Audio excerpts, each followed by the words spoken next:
Assalamualaikum warahmatullahi wabarakatuh.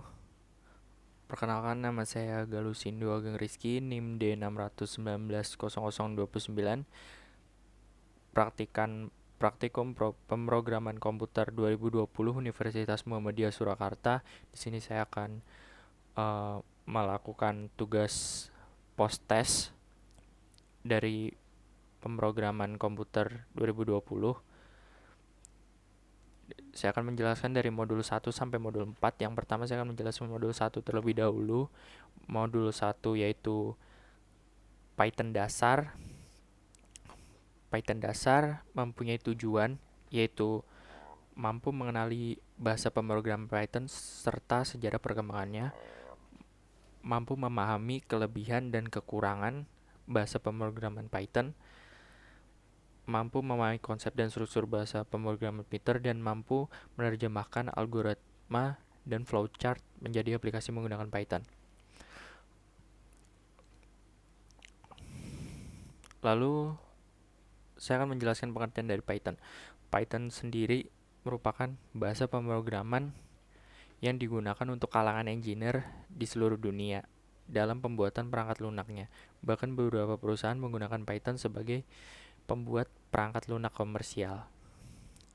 Python merupakan bahasa pemrograman yang freeware atau perangkat bebas, dan dalam arti sebenarnya tidak ada batasan dalam penyalinannya atau mendistribusikannya. Kelebihan dan kekurangan Python itu, yang pertama kelebihannya, saya akan membacakan kelebihannya terlebih dahulu. Tidak ada tahapan kompilasi dan penyambungan sehingga kecepatan perubahan pada masa pembuatan sistem aplikasi meningkat. Yang kedua, tidak ada deklarasi tipe sehingga program menjadi lebih sederhana, singkat, dan fleksibel. Yang ketiga, manajemen memori otomatis, yaitu kumpulan sampah memori sehingga dapat menghindari pencatatan kode. Pemrogramannya berorientasi objek, lalu konstruksi pada saat aplikasi berjalan, interaktif, dinamis, dan alamiah. Akses hingga informasi interpreter antarmuka terpasang untuk pelayanan keluar seperti perangkat bantu sistem, GUI, persistent, dan database. Kekurangannya antara lain beberapa penugasan terdapat di luar dari jangkauan Python, seperti bahasa pemrograman dinamis lainnya. Python tidak secepat atau efisien sebagai statis, tidak seperti bahasa pemrograman kompilasi seperti bahasa C. Disebabkan Python merupakan interpreter, Python bukan merupakan perangkat bantu terbaik untuk pengantar komponen performa kritis.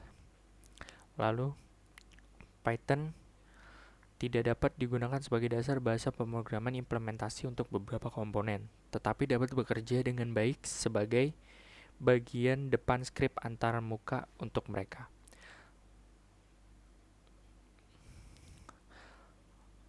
Lalu di sini saya akan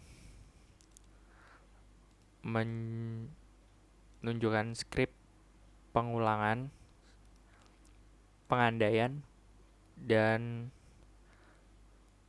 list yang saya pakai dalam program saya.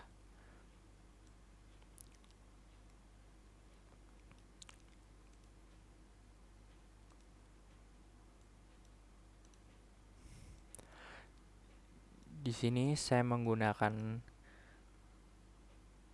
list, while dan for untuk pengulangan, dan if else untuk pengandaian. Cara kerjanya, while lanjut diartikan sebagai y, maka apabila menginput y, maka akan melanjutkan. Lalu apabila menginput selain y, maka program tersebut akan berhenti. If list ini, untuk menampilkan list, saya membuat program seleksi masuk Fakultas Teknik Universitas Diponegoro. List ini list prodi Fakultas Teknik yang nanti akan dimunculkan kembali di for hasil in list ini. lalu memilih pengulangan apabila yang diinput melebihi angka 9, maka dia akan mengprint prodi tidak tersedia, silakan pilih ulang.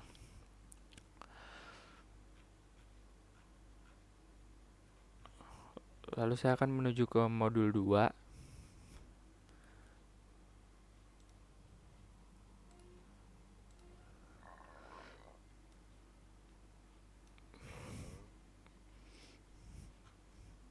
Modul 2 memiliki tujuan agar praktikum bisa membuat aplikasi sederhana menggunakan PySite 2. Praktikan mampu menerjemahkan aplikasi dari Python dasar ke bentuk GUI. Modul 2 itu judulnya Python GUI dengan PySite 2. Di sini saya akan menjelaskan apa itu GUI. GUI adalah merupakan salah satu model interaksi antara dan komputer. GUI berfungsi untuk memudahkan pengguna dalam menggunakan suatu aplikasi komputer. Selain itu juga untuk memperindah tampilan suatu aplikasi. GUI adalah tipe antarmuka yang digunakan oleh pengguna untuk berinteraksi dengan sistem operasi melalui gambar, grafik, icon, menu, dan menggunakan perangkat seperti mouse atau trackball.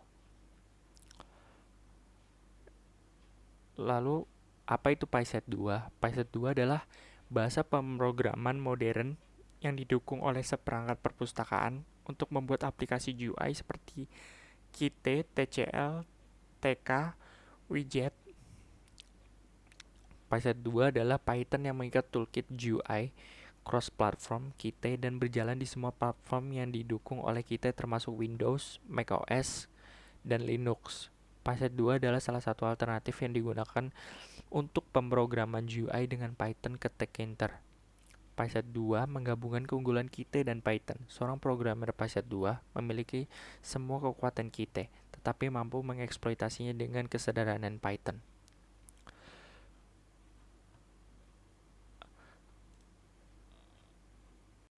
Lalu di sini akan menjelaskan penjelasan pembuatan program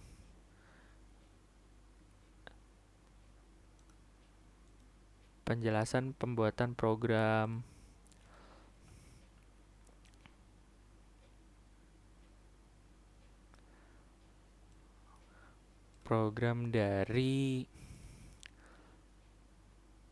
PySite 2.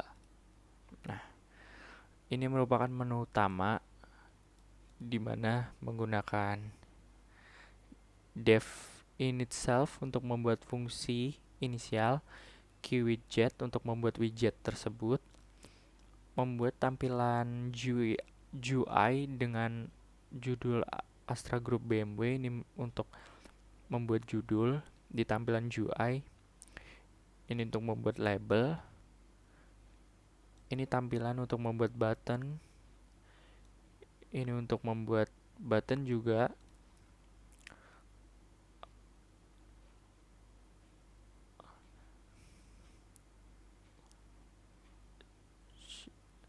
lalu kita run.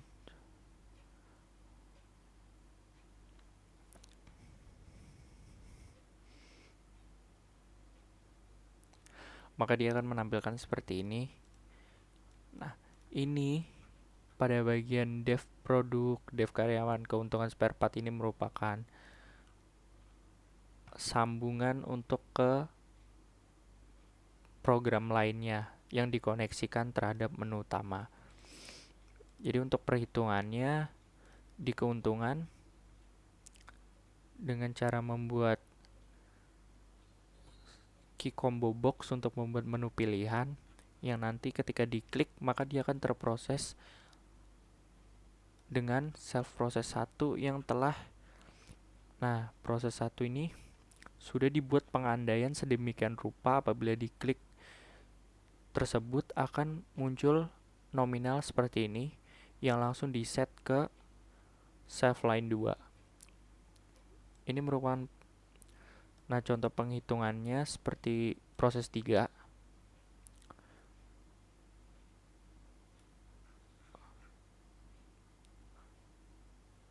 Apabila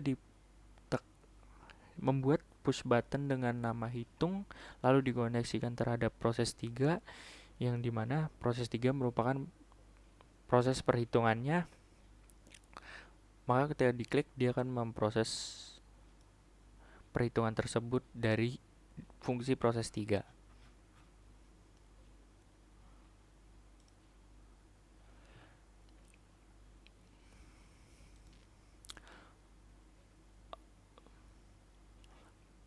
Logikanya jadi dia mengambil dari subline 2 untuk harga mobil, untuk unit dia mengambil dari subline 3, pendapatan dia dari subline 4, jadi seperti ini.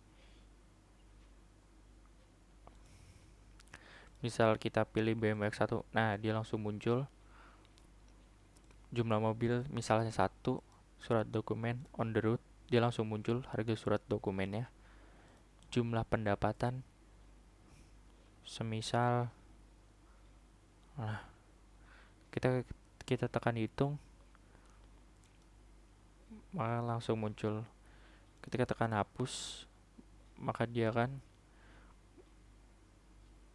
ketika kita yes, dia akan hilang.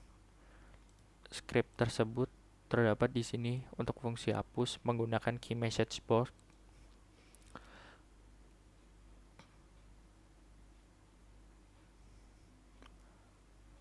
Untuk kembali, ketika diklik kembali, maka dia akan kembali ke menu awal dari menu utama. Dia mengambil dari nama program menu utama dan kelas menu.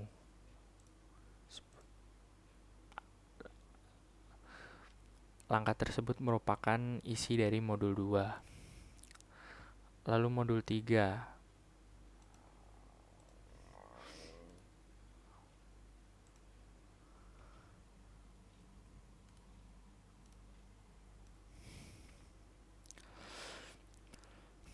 Di sini saya akan melanjutkan di modul 3, web statis dengan Django.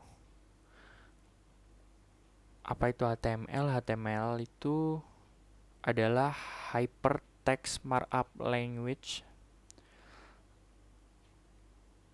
yang berguna untuk dipublikasikan dokumen online dengan judul, teks, tabel, daftar, foto, dan lain-lain. Ambil informasi online melalui tautan hypertext dengan mengklik tombol. Bentuk desain untuk melakukan transaksi dengan layanan jarak jauh untuk digunakan dalam mencari informasi atau mempublikasikan informasi untuk distribusi global. Lalu apa itu CSS? CSS adalah bahasa Cascading Style Sheet dan biasanya digunakan untuk mengatur tampilan elemen yang tertulis dalam bahasa markup seperti HTML. Jadi pada HTML tersebut tampilannya akan lebih menarik apabila ada Cascading Style Sheet. Lalu apa itu Django? Django merupakan kerangka web framework free dan open source yang mengikuti pola arsitektur MVT, Model View Template, dan ditulis dengan bahasa Python. Django termasuk framework yang mudah dan ringkas dalam penulisannya. Django dibuat pada tahun 2003. Tujuan dari modul 3 ini adalah agar praktikan mampu membuat web statis yang terdapat tampilan-tampilan seperti tampilan-tampilan yang terdiri dari HTML dan Cascading Style Sheet.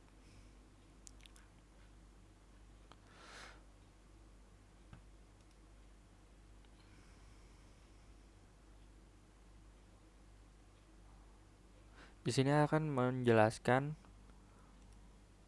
pembuatan project dan app. Untuk cara membuat modul 3 untuk membuat website statis, di sini kita harus mempunyai Django,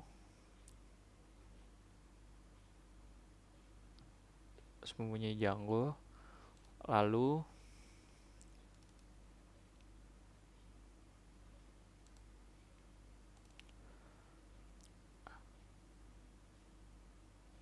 membuat folder nama apapun, lalu diklik python manage.py and server, maka dia akan muncul localhost-nya atau nama servernya. Ini lalu dikopikan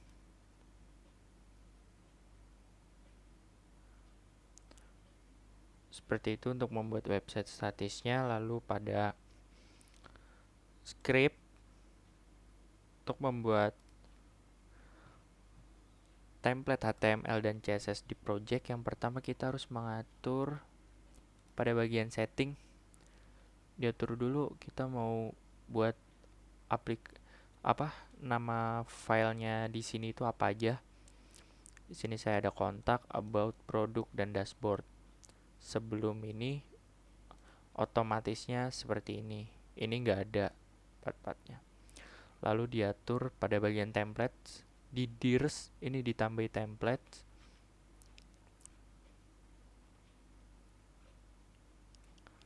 Nah, static files dirs ini untuk memanggil file yang ada di static, di folder static yang isinya terdapat foto-foto dan CSS. Logikanya seperti home. Nah, pada bagian ini merupakan untuk membuat judul pada websitenya, pada icon websitenya, lalu diberi foto. Foto ini yang terdapat di dalam folder static. Ini merupakan kelas menunya. Jadi contohnya misalnya seperti ini. Nah, home, about, kontak us ini merupakan menu. Tampilannya seperti ini.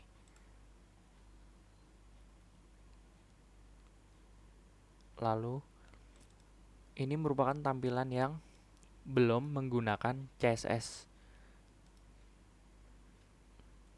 CSS scriptnya seperti ini.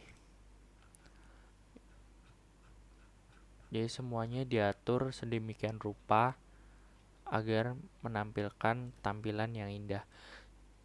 Ini untuk pada bagian body, ini pada bagian image, ini untuk ini untuk kelasnya yang telah kita buat di HTML seperti ini. Kelas menu, maka dia kan dia akan mengatur pada bagian kelas menu tersebut. Seperti itu. Jadi contoh seperti ini merupakan tampilan yang belum menggunakan CSS. Nah, ini merupakan tampilan yang telah menggunakan CSS. Seperti ini.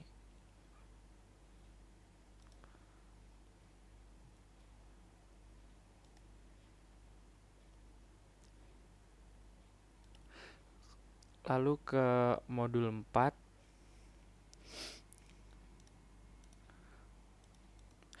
Penjelasan untuk modul 4 yaitu tujuan dari modul 4.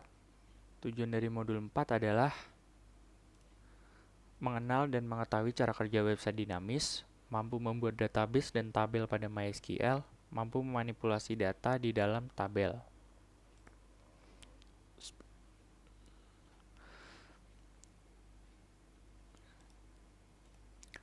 Nah, apa itu database? Database adalah kumpulan informasi yang disimpan di dalam komputer secara sistematik sehingga dapat diperiksa menggunakan suatu program komputer untuk memperoleh informasi dari basis data tersebut.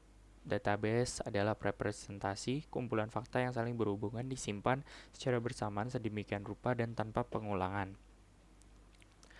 SAM adalah perangkat lunak yang mendukung untuk banyak sistem operasi sebagai server yang berdiri sendiri atau localhost.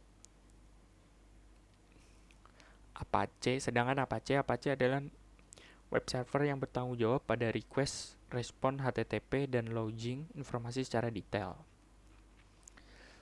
Lalu MySQL adalah sebuah database manajemen sistem menggunakan perintah dasar SQL, struktur query language yang cukup terkenal. Database manajemen sistem multi pengguna dan multi alur ini sudah dipakai lebih dari 6 juta pengguna di seluruh dunia.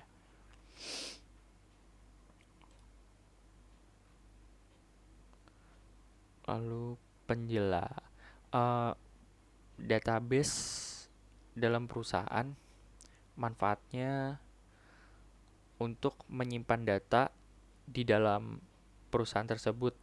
Jadi database itu untuk menyimpan data dengan mudah menggunakan database. Jadi karena dalam suatu perusahaan pasti ada produk baru dan produk lama yang harus dihapus, produk baru yang harus diinput. Jadi untuk memudahkannya menggunakan cara database yang langsung disimpan di dalam localhost. Penjelasan pemrosesan dalam create, read, update, delete.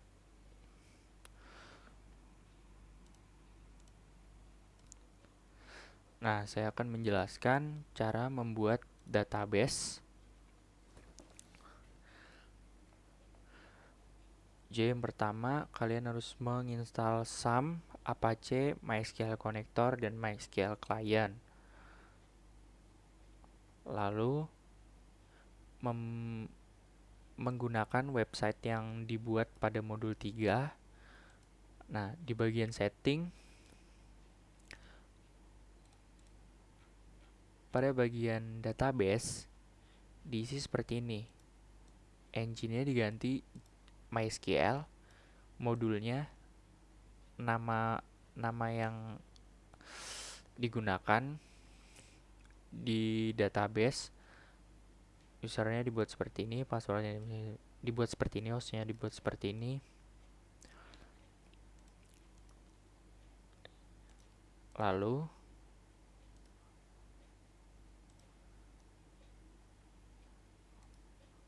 membuka localhost phpMyAdmin.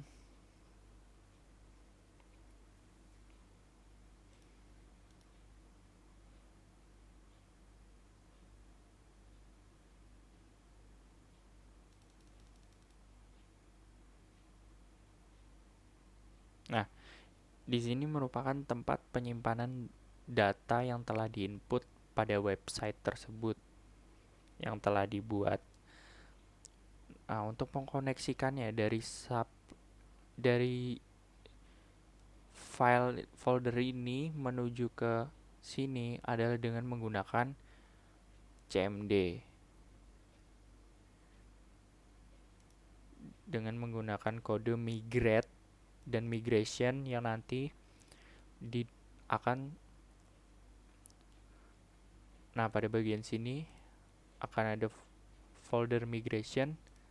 Nah, ini merupakan migrationnya yang pada saat website tersebut diinput, dia langsung ke migrasi ke dalam phpMyAdmin. Seperti ini contohnya. Nah, ini database yang telah saya simpan. Seperti ini. Bagaimana cara mengupdate-nya? Untuk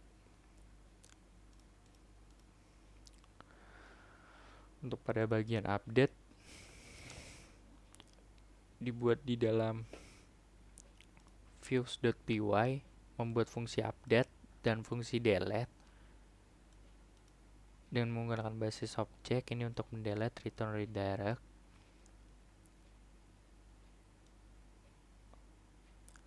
Nah, update ini akan tersambung ke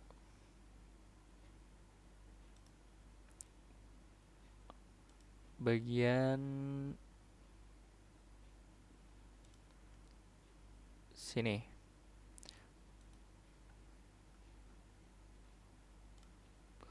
Pada bagian data, kelas edit. Nah, ketika diedit, maka tabel row tersebut akan terhapus, akan bisa diedit jika diklik edit, dan akan terhapus apabila diklik hapus karena telah diatur di views.py ini. Lalu manfaat website dinamis dalam sebuah sistem informasi di perusahaan.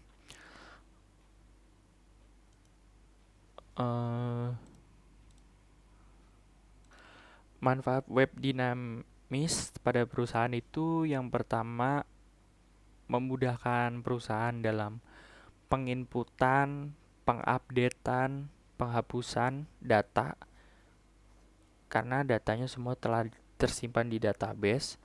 Lalu yang kedua, tampilannya bisa berubah-ubah. Website dinamis itu lebih fleksibel ketimbang website statis. Tampilan websitenya lebih sering diupdate daripada website statis. Itu mungkin kelebihannya. Sekian dari saya. Postes Praktikum Pemrograman Komputer 2020 Universitas Muhammadiyah Surakarta. Saya Galuh Sindu, terima kasih. Wassalamualaikum warahmatullahi wabarakatuh.